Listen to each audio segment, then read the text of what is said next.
Okay, I think we have given some time to people to join. So, okay, I think we can get started. Give me 1 second. Okay, perfect. Yeah, so thanks to everyone for joining today for the webinar with Mentor. My name is Christina. I'm the co-founder of Mentor. So today we're going to talk about a lot of changes in the job market, which is highly concerned by a lot of job seekers right now.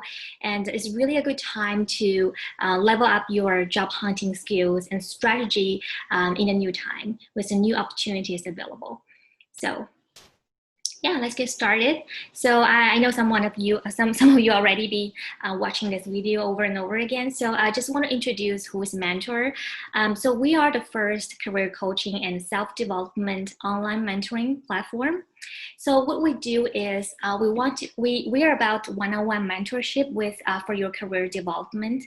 But we are very result oriented. So our goal is always to get you a job offer and trying to help you succeed in your career in Canada. But at the same time, we want to find your inner strengths and try to build up your confidence and really adapt to the new environment. So there are 5 steps involved in this whole journey with Mentor. So first, we have the training, which is very comprehensive, combining the soft skill training with the technical skills. And through that process, you're connected with mentors. The mentors are human resources managers, recruiters, and as well as industry mentors who are the senior professionals working in your specific field. And after you're going through that training, you'll be connected with job opportunities. So we have a community feature on the Mentor platform. So it's staying there. So whenever there's a job opportunity coming up that is fit for you based on our discussion with Mentor, we'll recommend it to you. So once you get a job interview invitation, the best way to prepare for that is to have a mock interview with one of the mentors. So they will be always available for you. And and finally, you get a job offer, and that's not the end of the story. We want you to keep develop yourself and keep succeeding in your own career. So we're very lucky to have our guest speakers today with us, Rating and Samantha. I just want to introduce themselves before. So Rating is the HR and the growth manager at Swissborg. That's a blockchain company in downtown Toronto.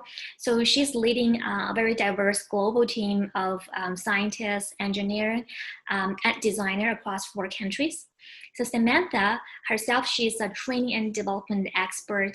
So over the years, she's helping people to find what motivates them and connect their strengths and passions to their personal and professional lives. So the agenda for today, we're going to cover 4 perspectives.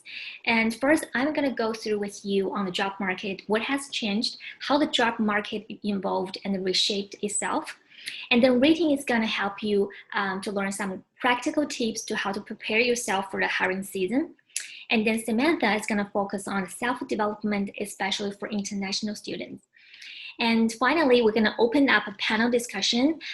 So we also have a Q&A session. So how we're going to do that with a webinar is that throughout the whole presentation, at any time, if you have a question, please text it in the chat box on your right.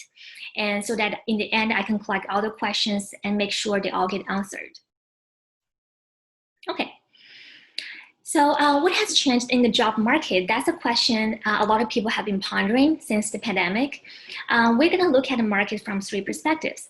So first, we're going to look at what has been changing, what are the dynamics in the industry, and also what has changed for the demand for different jobs.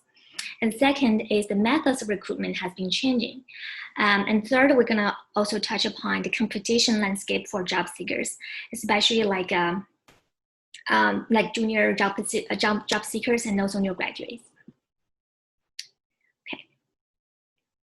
Yeah, so the job market, how it has been changing. The lockdown and suspension of activities has been impacting almost all industries and our personal lives as well. But different sectors has been suffering from this situation differently. And some of them, I want to point out, is that they have temporary impact on their activities and including hiring. But some of them have profound change within the sector or within the culture and management style within the company. So let's look at the charts here. So those are the number of jobs available in each sectors year over year. So compare with 2019 May to 2020 May. So for example, manufacturing and applied science, they're still having more jobs than last year. They're having about 30,000 more jobs, more in the sector. But management, business, finance, and education, they kind of get impacted negatively, possibly because of the pandemic. But management has been like moderately impacted. You can start to thinking what's the reason behind it. Is that because people can actually work from home, or there's more is actually have a comparatively low growth rate anyways, and education and let's say sales and retail actually have been impacted a lot more. So as a job seeker at this point, I want to ask you a question. You may not have an answer right now, is that no matter what you studied in school, do you have a sector or do you have an industry that you think you will launch your career in, or you're more interested than the other? If you do have an answer, which I did when I first graduated, that's a good thing. It's good to have a solid career planning. What's your interest lie in, right? That's important to understand. And then we look within the sectors, what has been changing, what is the projection for that industry in general. So yeah, that's quite related to your career planning. It's nice to have someone to talk to for career orientation. It's nice to bounce your idea on someone experienced, and then who can give you some suggestions. Okay. So let's look at some demand for different positions, listing database analyst and financial auditor and contents, for example. I know some of you have a financial background, so you may know more about this market than the database analyst, for example. So database analysts and database administrators is a job that's really fast growing. So the projected 5-year growth rate is 15%. So that means there will be 1,000 jobs more in 2021. And versus financial auditor in the contents has a fairly stable growth rate. There will be 6% more jobs, and we'll have 3,000 jobs in 2021.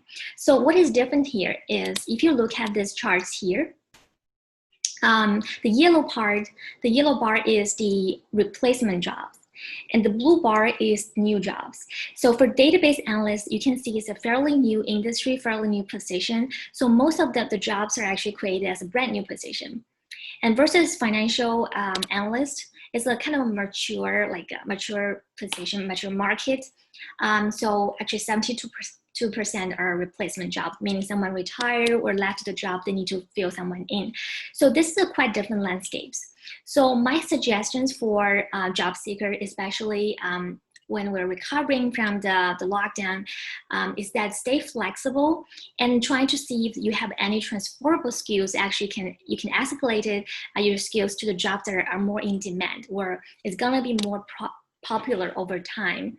So actually, financial analysts and database analysts has a lot in common than you may think. They both deal with a lot of numbers. So I actually personally observed a lot of the positions. They're asking for data analysts, but working with financial softwares. So you need to have both. So yeah, that's something that worth looking into, and reading is going to cover more on that. And yeah, so while the economy is facing some challenges for sure, there's still opportunities out there. So I just want to point out the silver lining there. So I'm listing 18 companies. They're having more than 100 jobs actually opened this summer for hiring. Just takes a moment, maybe take a screenshot of this page with the names on it. So you may not know a lot of these companies. They are mostly startups and smaller companies, but they cover quite a wide industries, like from insurance, accounting, payroll, and tech, technology, AI, some technology, like some new technology as well. So what I want to say here is that it's really worth looking into for some startups hiring plan, and just keep your job search more proactive. So because they are companies that are hiring, and the way they actually do recruitment will be quite different. So a lot of people are wondering, is it a good time to start? Am I too late already? Or what's the recruitment cycle like? So this is a typical fall recruitment cycle. Fall recruitment, I mean like campus recruitment. So you already will start seeing job postings in late July normally. So those are internal job postings, like say for school, like within your university, you start to see like a job posting already. Early August, you will see more public opportunities out there. September, the whole month, they usually do campus tours, the traditional recruitment activities, which will be very different with the campuses actually being closed. So what we're seeing is that there will be a lot more virtual job fairs, which everyone who's looking for a job should be prepared for. So the format will be very different. It will be more like a webinar. So it's good that you start practicing yourself by joining our webinar, for example. And you need to, get used to a different style. I think recruiters are also getting to know the new style. So October is when they usually do interviews. And same thing here. So the interviews could be remote. The jobs will be remote and interview maybe Skype meetings. And October, November usually is the closing stage. And with the new situation, we're thinking the whole process could be prolonged a little bit because there'll be a lot more applications than before if the job is remote. So, so speaking of the competition here, as we mentioned, there will be more remote jobs. That's one of the changes in the job market right now. We had a blog on the Mentor website talking more in details how people are hiring, how many jobs are available, but just a big picture. 22.5% of workforce in Ontario actually are working remotely since the lockdown. And so there are 200 jobs that were created in the past 14 days and in Canada-wide, according to Indeed. So there are a lot more jobs and being like available for a lot more people, especially say if you're in a smaller city in Windsor. It's really great that you can actually consider those jobs in like the headquarters in GTA, but you can actually work from home. And that's great. But the bad news here is that, as you can imagine, there'll be a lot more people able to apply for those jobs. So according to our research of PwC, on average, there's 3,000% more applications competing for a remote position than a traditional in-office position. So yeah, the landscape has changed quite a bit, especially for remote positions. I think as new graduates or if you're still a student, you're thinking about joining the workforce like 2021, it's really important to start thinking how you adapt yourself to virtual job fairs and how to pursue an opportunity remotely, and pivot your skill set to the jobs more in demand in general. So in terms of how do you best prepare yourself for these new challenges and get yourself a great opportunity there, I will pass on to Rating. Okay, thank you very much for the invite. By the way, just want to double check that everyone can hear me. Yes. Okay, perfect. So on to the next slide, please. So before we dive into how the interview landscape has changed and how finding a job has changed due to the current COVID-19 situation, I'd actually like to start with the basics, because whether we're in the current landscape or before or even after the pandemic, there are certain basic principles that will always apply no matter what. And the three that I think are super important to remember is one, regardless of the position you're applying for, it's super, super important that you're knowledgeable about the company and you do your research. I've interviewed lots of candidates, and though they might know roughly what the company does, but it's really important, often from a recruiter's perspective, that you really understand their business. So make sure that you understand before going into an interview. One, what is their mission, right? Like, what are they looking to do and how are they looking to impact the world? Two, how do they make money? Because if you understand how they make money, then you can propose how you can help them. Oh, can you go back? All right. Third is what sets them apart from their competitors and who are their competitors? And lastly, who are their customers and their clients? Ultimately, are they a B2B business? Are they a B2C business? This is going to really help you tailor your answers to best fit the position. Second, I know everyone's very excited when they're writing their resume or their cover letter or in an interview, and it's very important to show that enthusiasm. However, I do caution against going overboard with your language. I sometimes will see, especially from people who perhaps come from a different country where the culture is a little different, that they might go a little bit overboard with the language that they use, especially in written form. So I would encourage you to avoid using overly flowery language like "Dear esteemed sir," or "I am looking to join your extremely prestigious, amazing organization."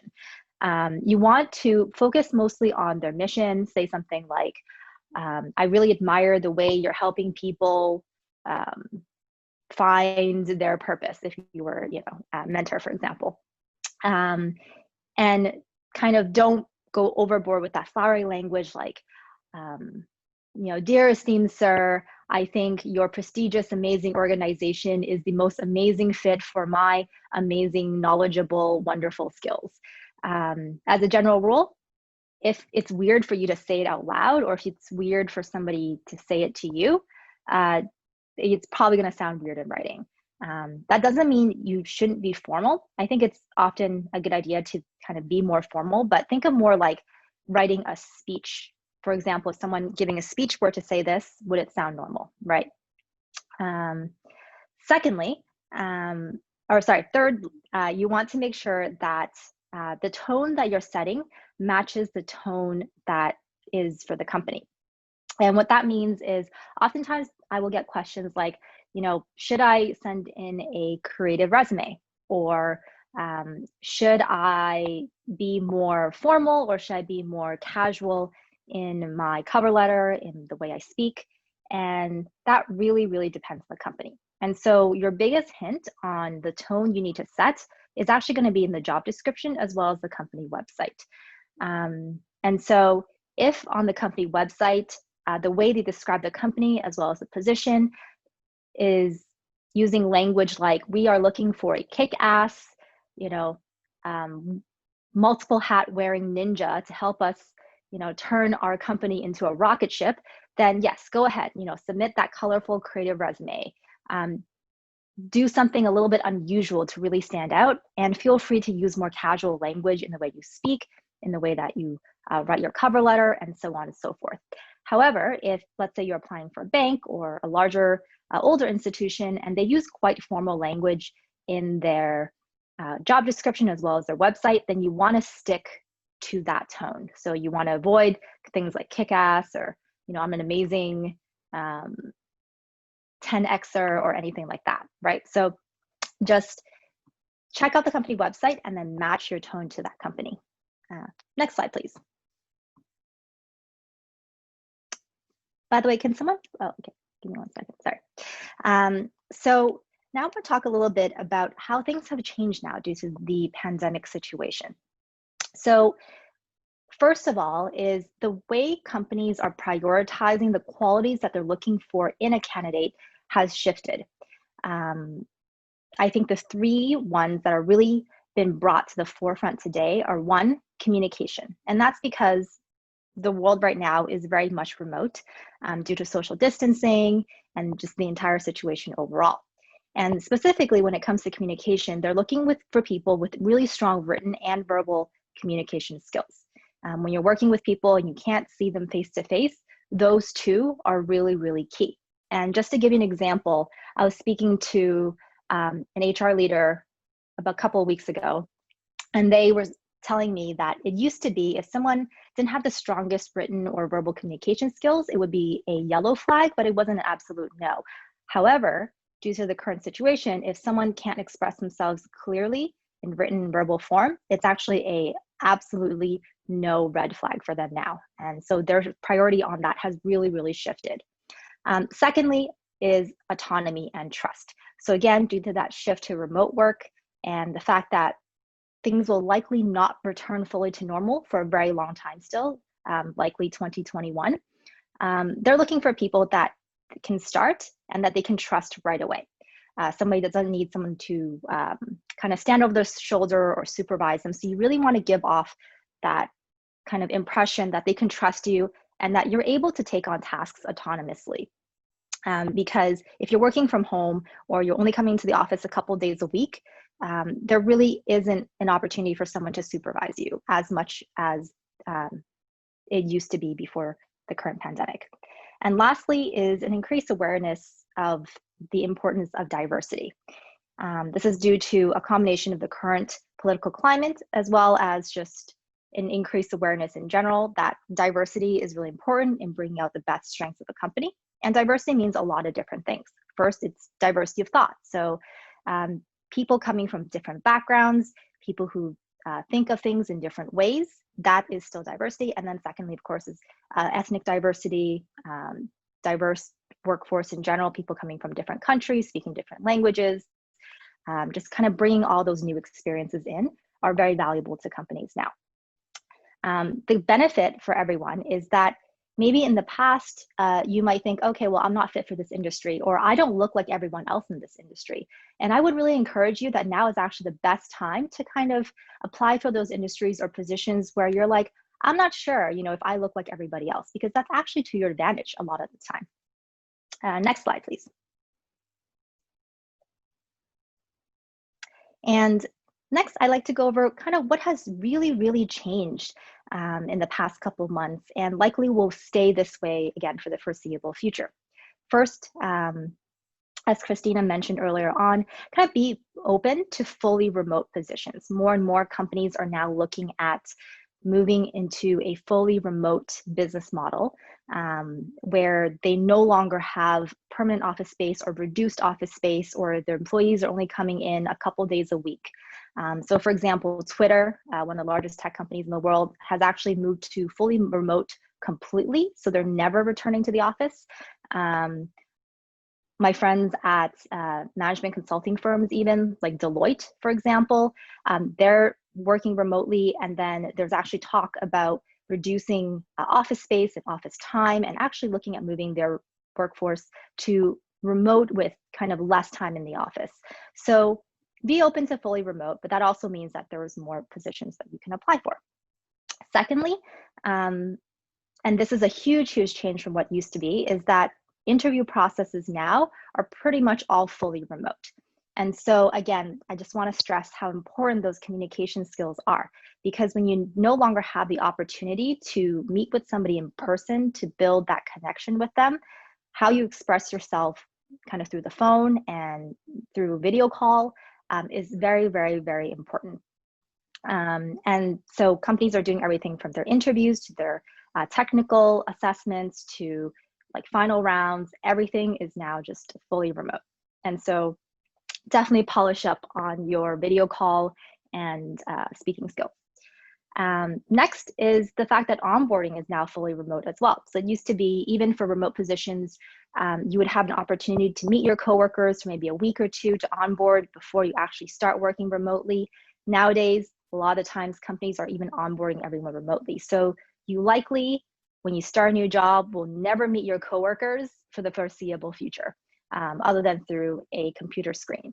And that is a huge, huge change. So just something to keep in mind, because again, as you tailor your answers to interviews, that's something to keep in mind that companies are looking for, are people who can start remotely and stay working remotely. And so because of all three of these things, it's really, really important during the interview process when you're looking for a job to really build rapport in as many ways as possible, because prior to this, you used to be able to, when you meet them in person, kind of build that in-person connection, and you no longer can. And so things have really, really changed in the way that you build rapport with the people who are interviewing you. And that is all going to come down to online and written communication, essentially. You want to take every opportunity you can to have another touch point with the people that you're hoping to work with.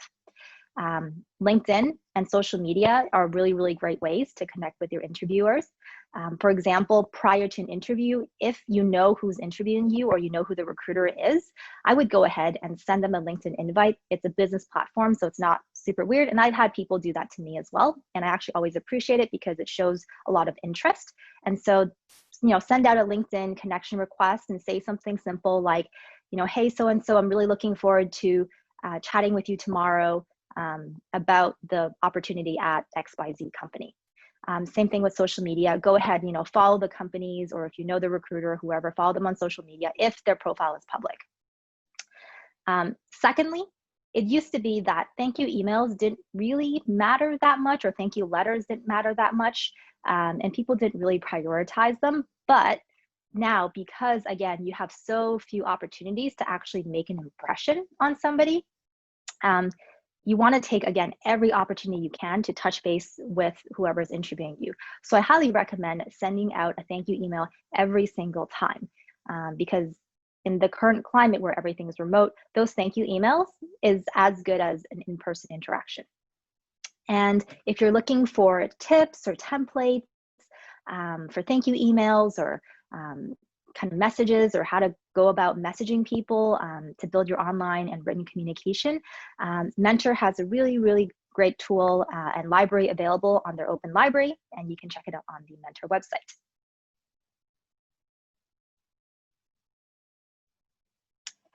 So now that everything is kind of virtual and likely fully remote, how can you prepare yourself to really ace that virtual interview? So first, this is going to sound obvious, but I've met so many candidates who don't do this, and that is test your camera and your sound in advance. And I don't just mean like open up the camera app on your computer and test it out. I mean, figure out what video conferencing tool they're using for their interview. So is it Zoom? Is it Google Hangouts? Is it something else? You want to test it on that specific platform, because this can be really, really finicky. And just because your sound and your video is fine on one platform doesn't mean it'll work fine on another. And so you really want to make sure that whatever platform you're going to be conducting your interview on, you want to test in advance specifically on that platform. I would actually encourage you to, because usually most of these video conferencing services have a free version that you can use to test out. I would say get together with a friend to help you and have them video call you through that, and just make sure everything works. Because interviewers, when they're setting up interviews, have limited time. And so if it takes you 10 minutes to set up your sound, that's 10 minutes less you have to make a great impression. Secondly, yes, you're doing it from the comfort of your own home now, but it's still important to dress up, sit professional, somewhere like a desk or a table, and making sure that your background is neat and tidy. Again, you have very few chances to make an impression, and so you want to take every opportunity you can. So make sure that your background looks good, and if not, then there's some virtual backgrounds you can use, but just make sure that you look professional and that you're sitting up. I've had people, I've done interviews where the candidate's sitting in their bed calling me, and it's a very weird experience. So I don't want any of you to make that mistake. And lastly, third, you want to limit your distractions around the house. Sometimes you guys have pets or kids or a partner or whoever. Make sure that you make arrangements ahead of time to kind of limit those distractions. Don't order, delivery or food or anything like that beforehand. Again, it sounds funny, but I've actually interviewed people who, paused the interview in the middle because the food delivery person came to the door. And so again, don't do anything like that.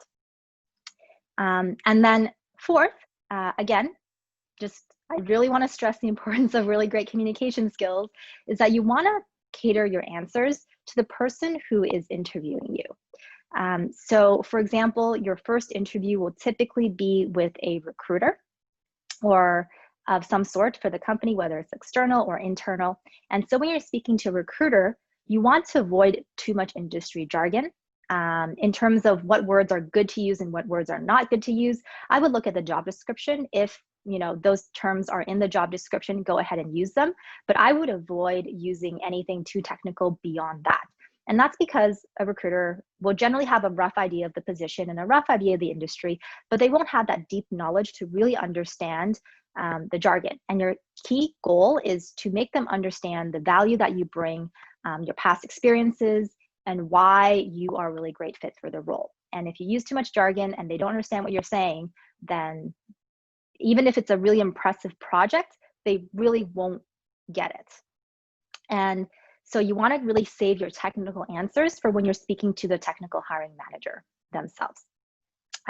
So just to give you an example, this is not to like downplay your experiences for the recruiter. You still want to, play up your experiences and really show you're a strong fit. It's just the way you are communicating that. That's really, really important to get your message across. And so something that I suggest to everybody to really practice this skill in terms of speaking to different people and tailoring your language to them is to get feedback from others. So whether it's, through a mentor or someone who works in HR that or a friend, you really want to practice your interview answers with multiple people from multiple backgrounds. You want to make sure that whether you're saying it in a really technical way or in a less technical way, it's just as impactful.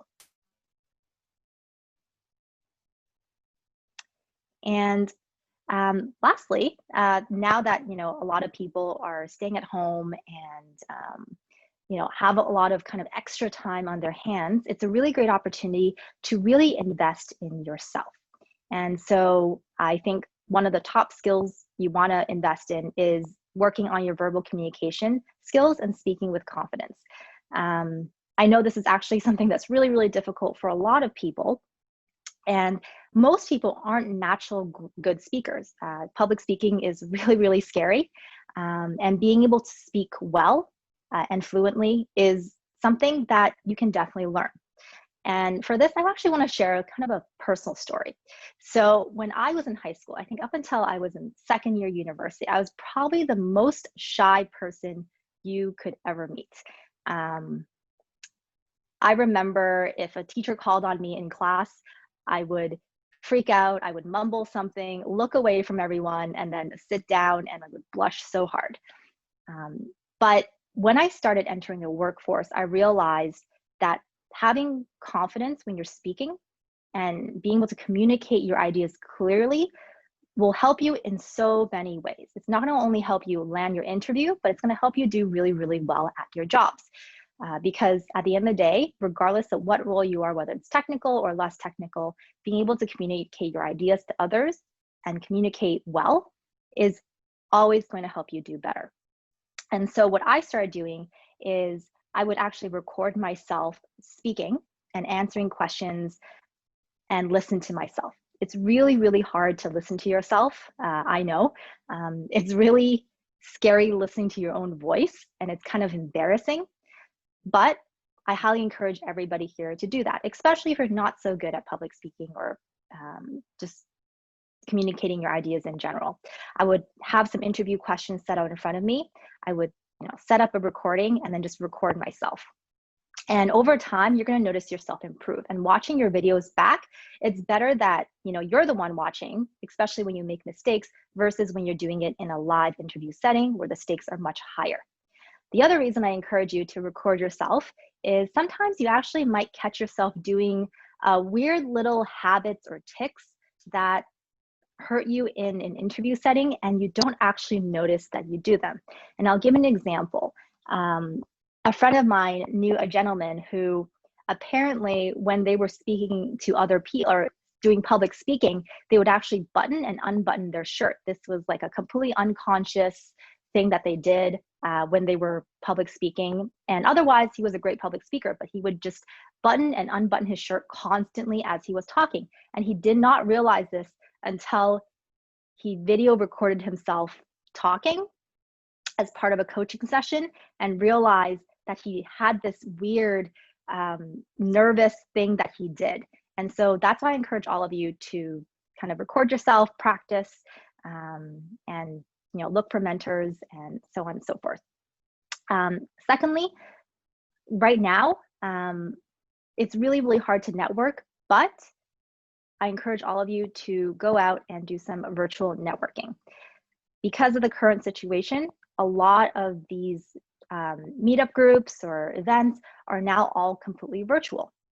One that I personally did recently is called lunchclub.ai, and it's very, very, very cool. So what you do is you sign up and they match you with people from all over North America. There is a Toronto hub as well, so you'll typically be matched with people in Toronto. And it's you'll be matched with, it depends on kind of where your interests are, what industry you're looking for, and it'll match you with other people in this industry. For example, when I did my lunch club meetings, I got matched up with a senior HR leader in the tech space. I got matched up with innovation leader in, I think, AutoCAD it was. I got matched up with somebody in Boston. So it's really, really cool. And through these discussions, you can, number one, practice your communication skills in a really, really low stakes setting. And number two, just really expand your network. If you're in tech, for example, and you're looking to join a startup, you can try TechTO. All of their events are now online.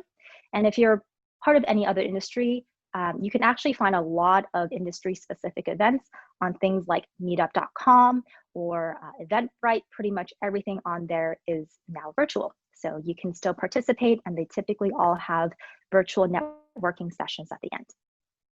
And with that, I'm going to go pass it on to Samantha, who will chat with you a little bit more about how you can develop yourselves more. Perfect. Thank you so much. That's a great lead in. And it certainly segues into a very important topic. And of course, it's near and dear to my heart. And that's on kind of building your own developmental mindset. So Ruting and Christina have talked a lot about communication, and we're going to take that sort of one step further as we go through this section. One thing that's really important to remember is that on top of everything else that you bring to the table, employers want to know that you are continually developing yourself. It's important to remember that your education does not stop at graduation. Just because you earned your degree, whether it's a bachelor's or a master's degree, even a PhD, it doesn't stop there, nor is it limited to what you studied or where you studied it. So what does this demonstrate? Ongoing development of yourself sends the message to an employer that you are willing to expand your knowledge, whether it's technical, whether it's strategic, or even your soft skills.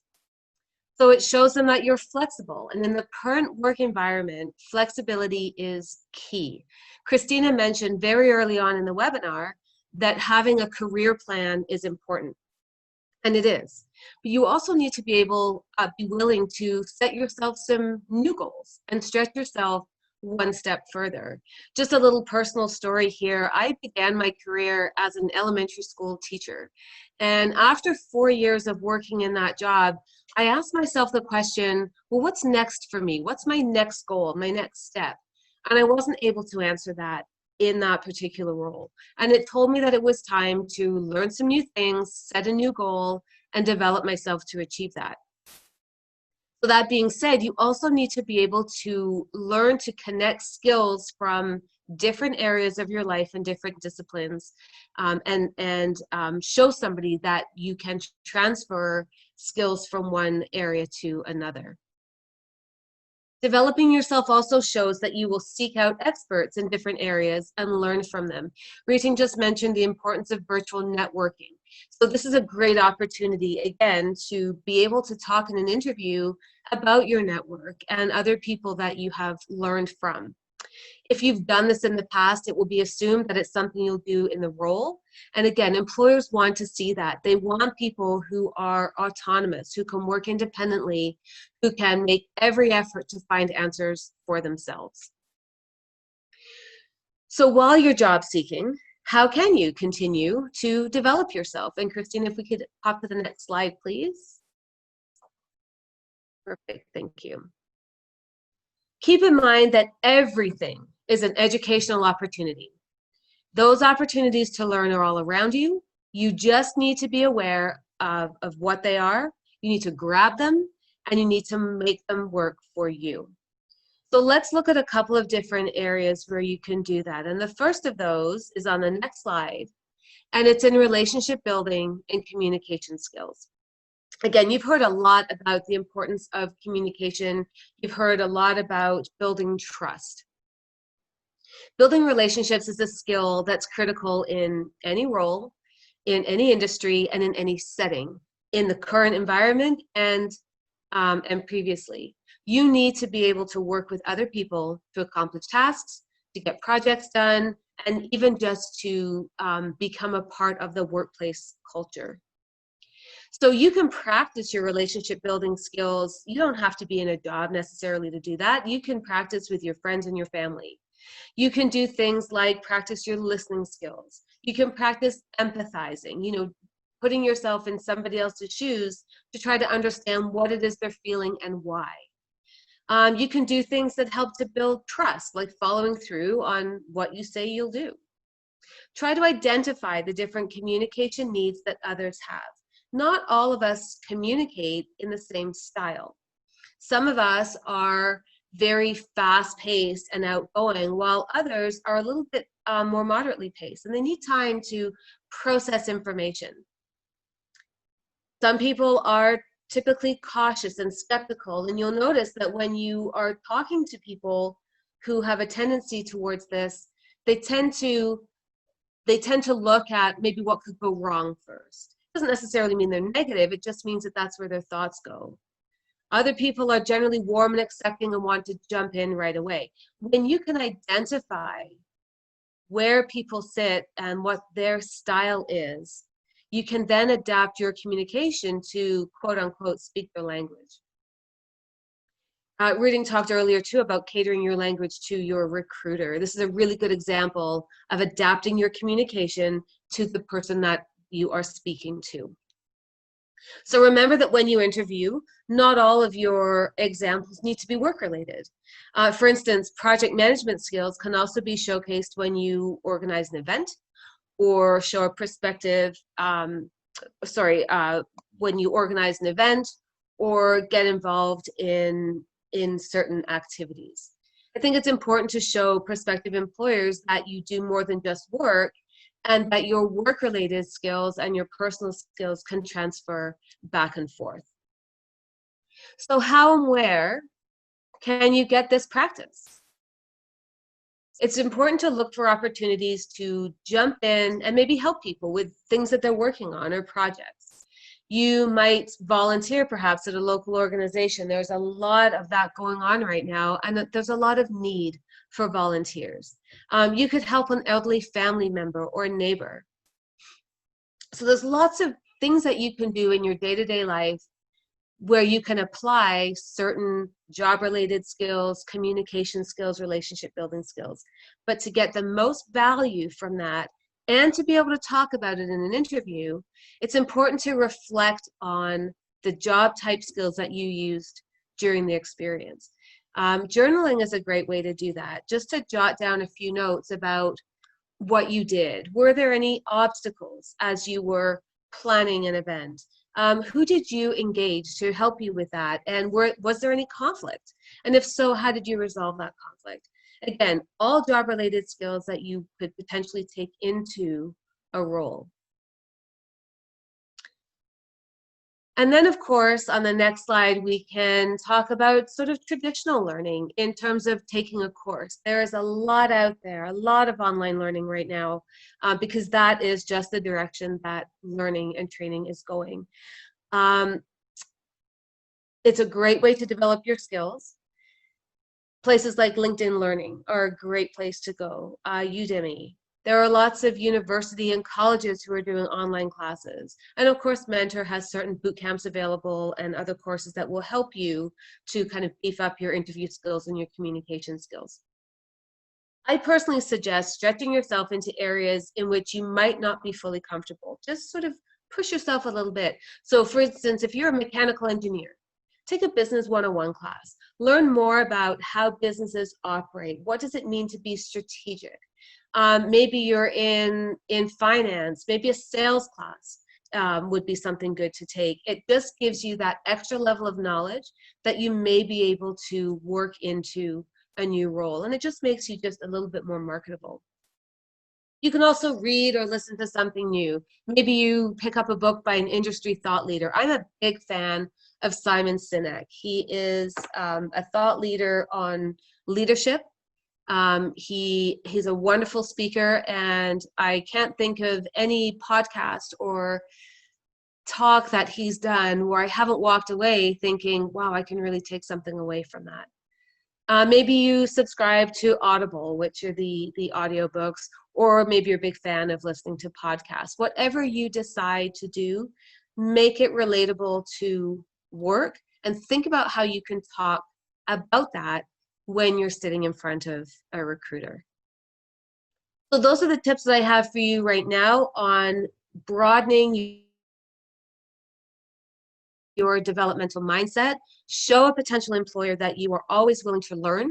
It's something that is highly valued, and it shows it shows a prospective employer that you are willing to go that extra mile. And if you've done it in your own world, you are very likely to do it in theirs, and that's something that will speak volumes for your drive and your motivation.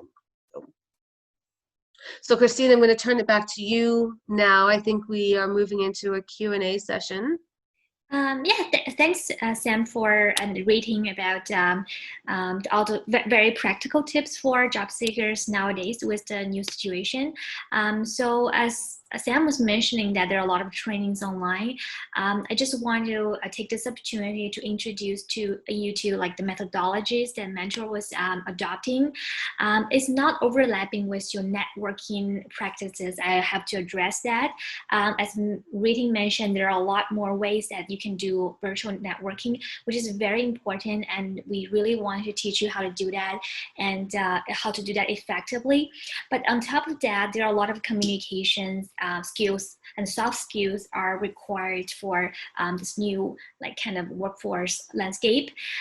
So like our methodology is trying to combine the soft skills with your technical background, including like communication skills and some core competencies that you will be assessed on in your interviews, like how do you manage conflicts, how do you teamwork with other people, especially virtually. The management style will also change because the worker remotely practice. So how do you make decisions, and how do you take initiatives to do a project? And in terms of technical skills, what we do is that we match you with someone in the industry so that you can actually sit down with them virtually and to go through some projects, right? And some job shadowing, case studies, and to learn like how they actually do work, how they talk to their colleagues, to their clients, to suppliers, just trying to like what Rating and Sam mentioned, that to practice with people with different roles and collect feedback from them. And right now we have a panel discussion. So there are several more questions I want to take the opportunity to ask Rating and Sam about.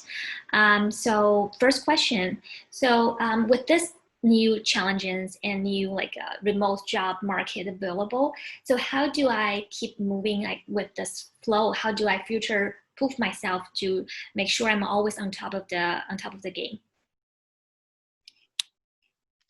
I can take this question just to start. Mm-hmm. So what I always encourage people to think about when they think of their careers is not as a job title or even as an industry, and to really think of it as more a journey, right? And the reason I say this is a lot of industries that were around and super popular, let's say 20 years ago, are now in decline. And some of the industries today that are really thriving, such as tech, didn't exist back then. So for example, I work in blockchain right now, and it's a really booming industry. But really, it's only been around professionally as a career for about 5 years. And so when I graduated, there was no blockchain, right? And now I'm working in it. And so really, I would say to future-proof yourself, think of your careers and the skills that you're building as transferable skills, not in terms of, oh, I know, JavaScript, or I know this one programming language or this one methodology. You really want to make sure that you're continually growing your skill set, number one, and always thinking about how can I develop myself in a way that no matter what industry I go into, I can offer something of value. And this is also, even for very technical backgrounds, I think still applies. And I'll give you an example of a good friend of mine. They did their undergraduate in nanotechnology engineering. And a lot of graduates from that program typically feel that they're pigeonholed into having to do research and essentially only working in a lab or for an engineering company in nanotechnology, which is very, very limited in terms of positions available. However, my friend, what they end up doing is they end up working for a management consulting company, because a lot of things that these management consulting companies look for, such as great analytical skills, the ability to dive into technical details and simplify it into easy to understand ideas, problem solve, all of that are very transferable skills that would come from an engineering background, right? And today, they're actually working for a venture capital company that now invests in clean tech startups. And so they went from, an undergrad in nanotechnology to working for management consulting across very diverse industries, to working for a nonprofit, to now working in a venture capital company. And so I would encourage you to think of skills that you can take from job to job rather than any specific job title or even industry. Samantha, do you have anything to add?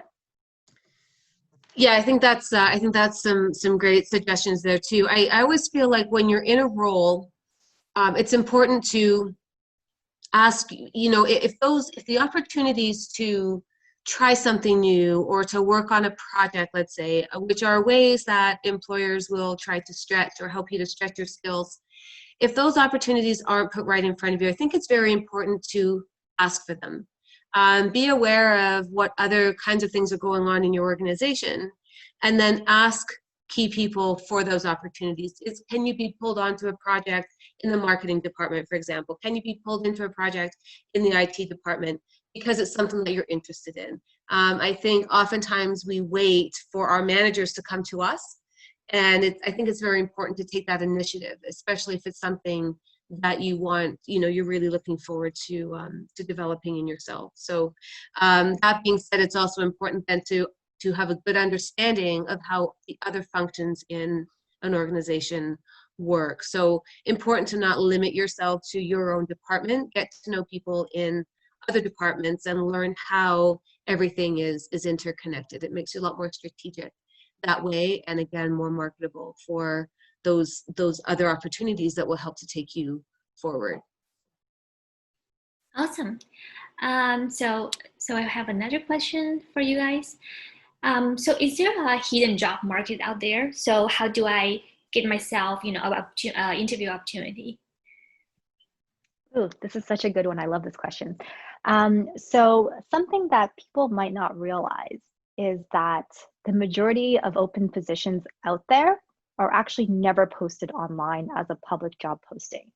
It depends on kind of geography and the industry, but roughly it's going to be around 70 to 80%.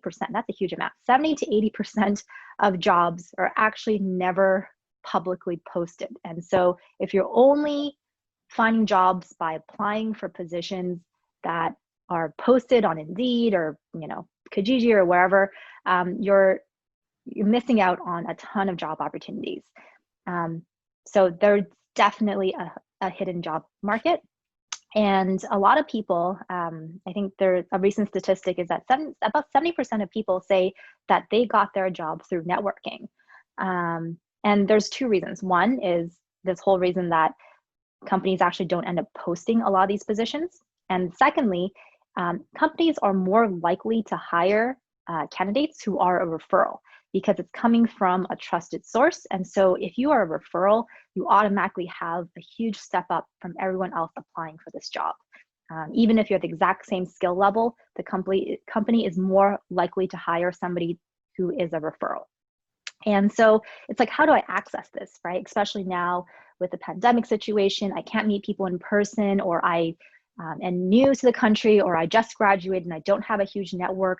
How do I access this hidden job market if I don't know anybody? And that's where I kind of will go back to my previous slides where I talked about all these different networking and online groups that you can join. It's really going to help you in this way. However, when you do network with others online, it's really important to remember that people don't like being asked for a job. And so the approach you want to take is, not every time you're talking to somebody, hey, I'm looking for a job, can you give me a job? People will shut you down, or they'll just don't want to interact with you if that's the approach you take. So really, I would encourage you to come into networking with a giving attitude. That's really, really important because you want to give before you receive. And you want to come from a place of how can I help you, right? Especially when you're talking to somebody who already has a job or is in a position to hire, they're so used to people constantly asking them for jobs that it's very refreshing when someone actually wants to help them. And that's actually how I think you could best build relationships, long-term relationships. And so when I network, I always, number one, start with something. If I were in a position where I was looking for a job, I would say, hi, so-and-so, it was really a pleasure to meet you virtually. I'm actually looking at potentially entering a career in, XYZ industry. And I know you've been working in it in a number of years. And I was just wondering if I could find out more about your experiences in this industry, right? So you're not asking from the job, you're letting them know you're looking for a job, but you're asking them to tell you about how they got into the industry. Number one, that knowledge is going to help you. And number two, people love sharing stories. And I find people are generally very giving and helpful. And afterwards, I always say, hey, thank you so much for that help. If there's any way I could help you, feel free to let me know. And then afterwards, I always follow up. And so if I see an interesting article that was relevant to a discussion, I'll send it to them, right? And say, hey, I read this article. I thought you might find it interesting. And that's, I think, a really great way to maintain these virtual connections. Even now, even I have a job that I really love and I'm really happy with, I still do these networking things because you never know where, these connections can take you now or in the future. It could be someone who would hire you in the future or someone you can hire when you're in a position to do the hiring. So that's my rant about the hidden job markets.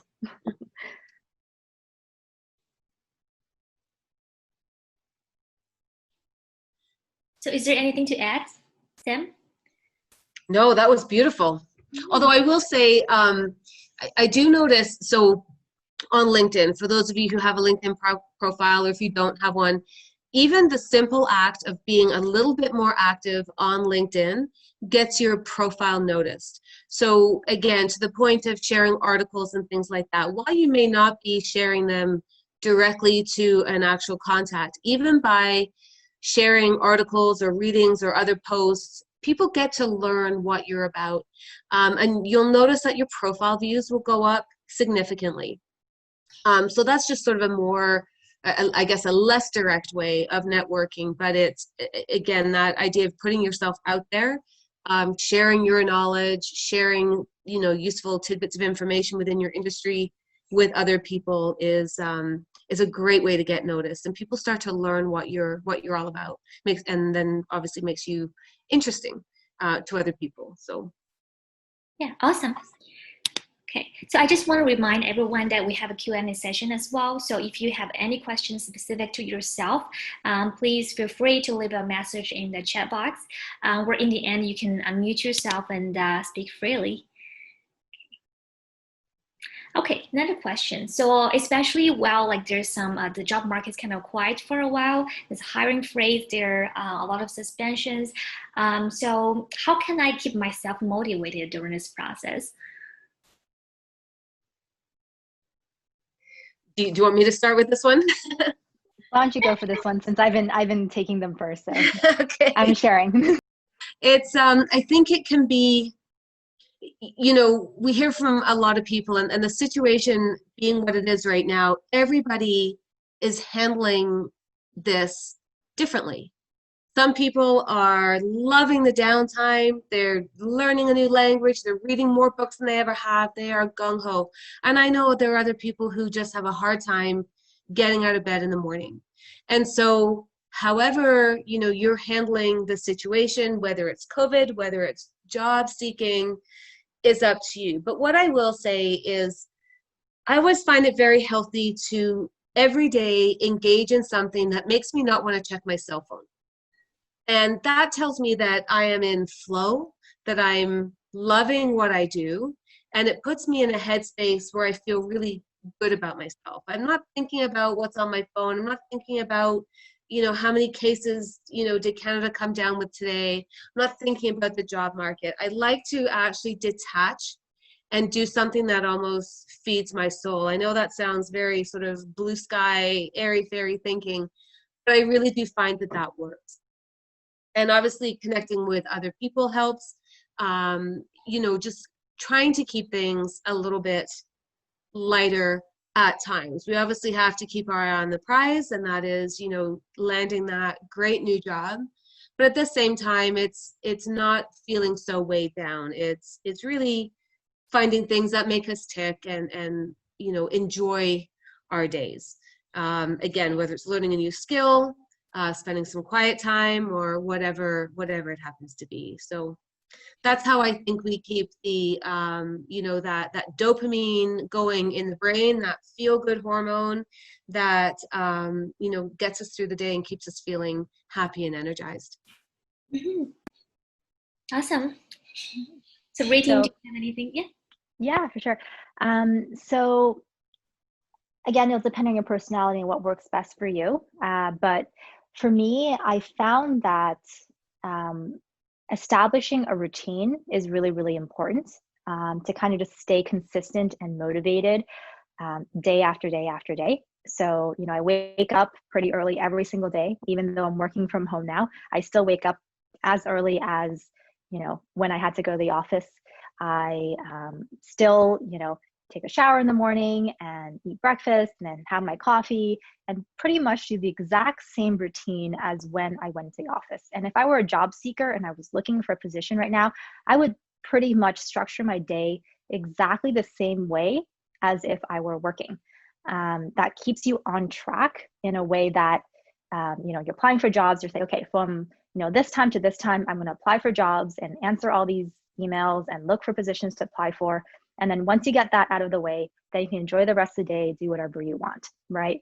So that's one way I found motivating myself, is just to keep a consistent routine. Because I found it stressful when you kind of just had that lack of structure and didn't know what you were doing from day to day. And it's easy to kind of slip into, I would say, apathy, or just like, oh, I don't want to apply, I'm going to put it off and do it tomorrow. The second thing is, one of my favorite motivational TED Talks is by this lady by the name of Angela Duckworth. And she essentially, I highly encourage you, by the way, to look her up, look up her TED Talk. It's a really great one. And it's essentially about what's called grit, right? It's about consistency and perseverance day after day after day, regardless of the setbacks. And this is based in research. So she's a psychologist, and she basically found that people who succeed are the people who are not necessarily the smartest or the most talented or the highest IQ, but rather the people that day after day put in consistent effort and didn't give up. Those are the people who ultimately succeeded in the end. And that's, I think, very applicable to everything in life, and especially to job hunting, because getting rejection emails, getting ghosted from recruiters, hearing no response, the waiting game, all of that can be very demoralizing. But it's about putting in consistent effort, and if you do that, you will land a job, I think, eventually. And each time that you didn't hear back, it's still a lesson that you learn, right? And you can take that to the next job that you apply for. And so just because you get a rejection or a company said no, doesn't mean that, it's the end of the road. It just means that you have something to learn, and that way you're better prepared for the next one.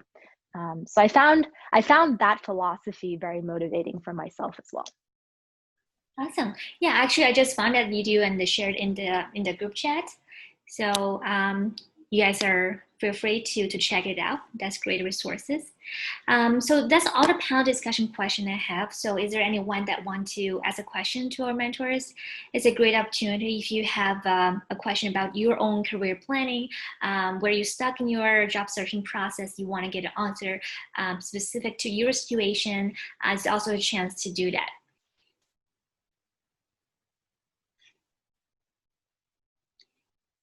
If you do, you just can unmute yourself and speak up.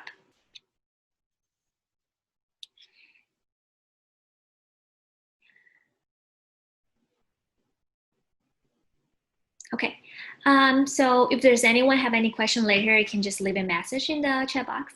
That'll be fine. I know it's a little bit different with the webinar. It will be much easier to do interaction, up on the site. Yeah, but if you have any questions, that's what I'm gonna say. How can we keep in touch? So we are doing online courses, as we already introduced, online mentoring. So there's a trial available. So we use a kind of like a mock interview setting, meaning you're gonna sit down virtually with a mentor, like the hiring manager herself, like Samantha. So you're gonna go through a job that you're really interested or you really want to prepare for interview for. So I'm gonna analyze this job together and try to find where the gaps, where are these strengths you can speak to the specific job, and then we'll practice behavioral questions and the self introductions and all those communications in the mock interview, and then you guys will sit down and analyze all the answers you gave, and then we revise the answer and you get a written feedback. So that way you really keep track of what you have said. Like a written mention, you can record yourself, but have someone together with you, kind of recording or react to what you said and get the feedback directly in writing is very different. It's a great opportunity here. So you can scan a QR code or go to our website. On the homepage, we are offering this trial session, which is 1 hour. Another thing we already mentioned before, if you want any more tips and templates and how to write thank you letter, how to follow up, how to do online application properly, and how to attend those virtual job fairs that I mentioned, you can now enroll in the free course we have, which is the Open Library. It's also on our homepage where you can scan a QR code here and check it out. It's all free. We're trying to cover as much perspectives as we can think of for job seekers. How can we help them from interview, resume, and to job search and networking. So above that, like you can always contact us with this email address here, and also our contact number. So anytime you have questions, if not now, we can think about this and throw me an email tomorrow, and we can sit down with a mentor to discuss that. Okay. So if there's no more question, I will call it a meeting so far. So I hope everybody has something to take away. Hope you enjoyed the webinar and get used to this kind of the new way of networking and meeting people. And you can also make friends with people, whoever else also attended this webinar. And yeah, so I hope we can keep in touch, and we'll have more webinars coming up. We actually have one on August 13th together with University of Windsor. So we're going to cover some other perspective of job search and career development. And yeah, so looking forward to seeing all of you again. Just to interrupt you, I think we actually have a question. Oh, okay. Yeah. So somebody asked, 70% of jobs, we said were not posted. And so where do recruiters fall into that 70%? So perhaps I'll address that question since I gave that statistic. So I'm not sure if the question is, our recruiters are just hiring for 20% of jobs and 70% of jobs, there's no recruiter involved, or kind of are recruiters part of that 70%? I'm not sure, but I'm going to assume you mean kind of, do recruiters help with the 70% that are not posted? And I'm going to say absolutely. So within my own experience, as well as the people that I speak to, one, that hidden job market where recruiters fall in include things like if creating the job description, right? So recruiters are often the ones that are working with the hiring managers to structure the role and figure out, what's actually involved in this position that they're now hiring for. That's one. And if there's somebody that's a referral already in mind, a hiring manager will tell the recruiter, hey, I know we're thinking of posting this position, but before we post it, I have a friend, or I know somebody, or I work with someone before who might be a good fit for this role. Can you go speak to them? As a HR person myself in my company, there are so many times when hiring managers would come to me with that request. And so they would specifically ask that I interview specific people within their networks first before posting the position and interviewing people publicly. That's one.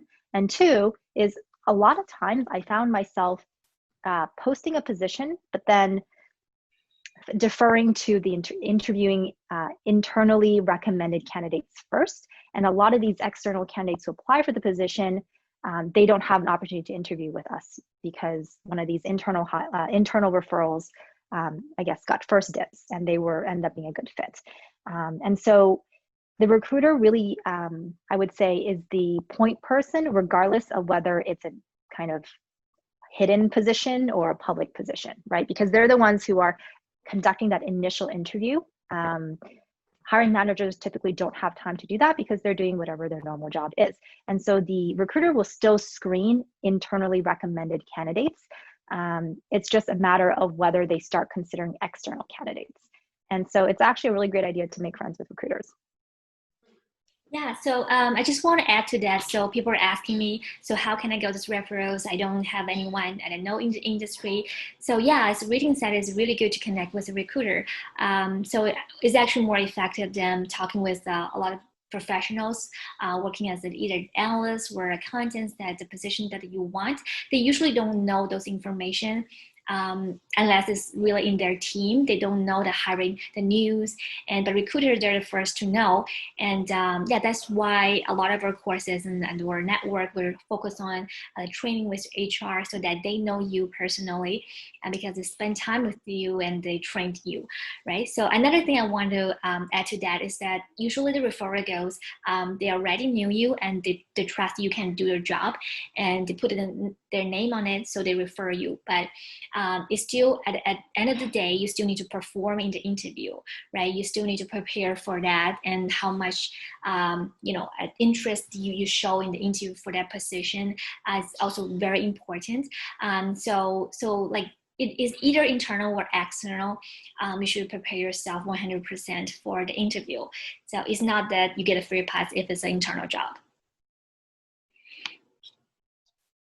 Okay. Okay, we got another question. So Tracy is asking, I was curious, why would recruiter hire me for my previous job? Is it an appropriate question to ask them privately?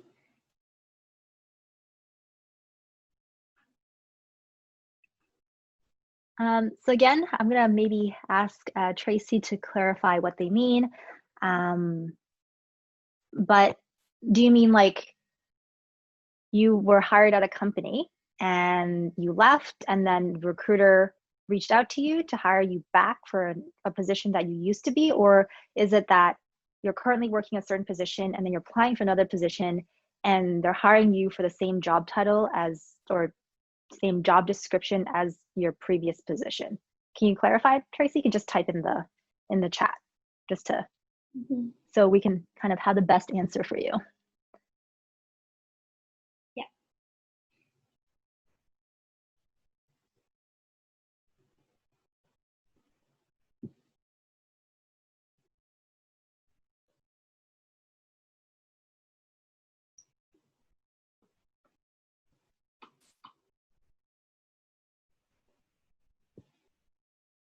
Okay, so just in the interest of time, I'm going to do my, oh, wait.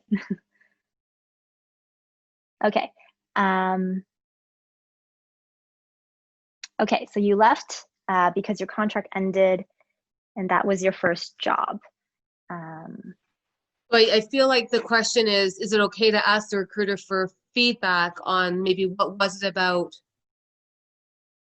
her, okay, so like, or the resume, okay, right? So that maybe take that information and help in a future job search. That's how I'm reading it. Is that accurate, Tracy?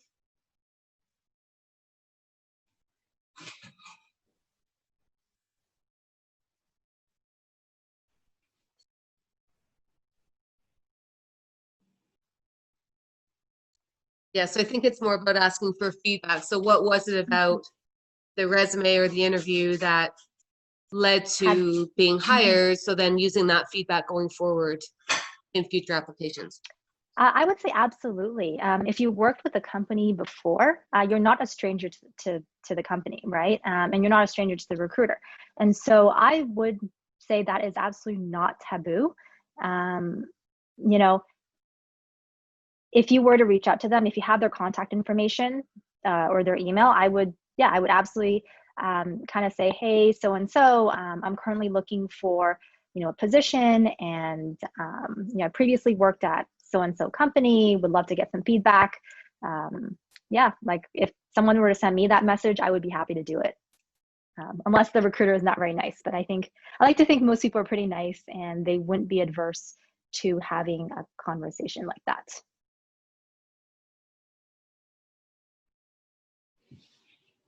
Okay, we got another question saying what is, okay. I will read from the first question. So what is the direct way to contact with your team and follow the news? So can you clarify which team? Are you asking this specific to rating or, yeah, if you could clarify, it would be great. So if you're asking like how to connect with us, and I already give this QR code here, that's a course, so you will need to open an account on the website. So that's the best way to keep engaged, because we have a community in there. We'll post news there as well. And yeah, so, and if there's an event like this happening, we'll send you email as well. So hope that answers your question. So I have a question from Priya. So I was wondering whether the recruiters would give opportunity to someone with years of experience or a fresher one who has the eagerness to put in effort and learn. Yeah, that's a good question. That's a really good question. So I would say, as a recruiter myself, it really depends on the company and it really depends on the position. I would say certain industries have a bias more towards experience, while others have a bias more towards fresh talent. So for example, if you're working in tech or a startup, they typically look for people who are young and full of energy and can bring innovative ideas to the table. Versus, I would say, typically, if you're working for a larger company, the more senior the role, the more they're looking for, somebody with a lot of experience, just because in a larger company, there's a lot more scope. There's a lot more customers, there's a lot bigger impact. And so because of that, they might be looking for somebody who has a proven track record. So I would say if you are a fresh grad and you're looking for a position with a lot of guidance who will kind of help you get to kind of that next level, but you kind of want that nurturing kind of environment, a larger company is a really great bet for that because they have a lot of resources internally. And however, the thing that you give up is typically you're going to have to apply for entry-level roles. However, if you're a fresh grad, but you feel that you kind of have that energy and you want to, go as fast as possible, you want to, take on more responsibility than you know what to do with, then I actually recommend a startup because they will take a chance. Their company is still small. There's not as much at risk. And so they'll take a chance on somebody who's kind of fresher talent. But it really depends is the answer. Great. Let me just double check if there's any other questions coming up. Okay, I think that's everything we have so far. So I didn't get an answer from, okay, can follow up. Is there anything else you want to add, Sam? No, all good here. Okay. So if you have any further questions, we're on Facebook, mentor.ca. You can, as I said, you can open an account with us, and there's a community. You can also navigate and ask us questions. And also after this webinar, I'm going to send everyone a survey. Just try to know how we did, what could be improved. That'd be great if you can spend like 2 minutes to answer the short survey for us. And if you have any further questions, is also always the way to reply and ask us directly. Okay. Is there anything else from Rating and Sam? Nope. Okay, great. No, just want to say thanks everyone for joining us today. Really appreciate it, and thank you, Mentor, for the opportunity to participate in this. Thank you, Rating and Sam. That's great. So yeah, we have another webinar coming up in August. Hope everybody enjoying this one, and I will see you next time then. Thank you. Yeah, thanks everyone. Have a good evening.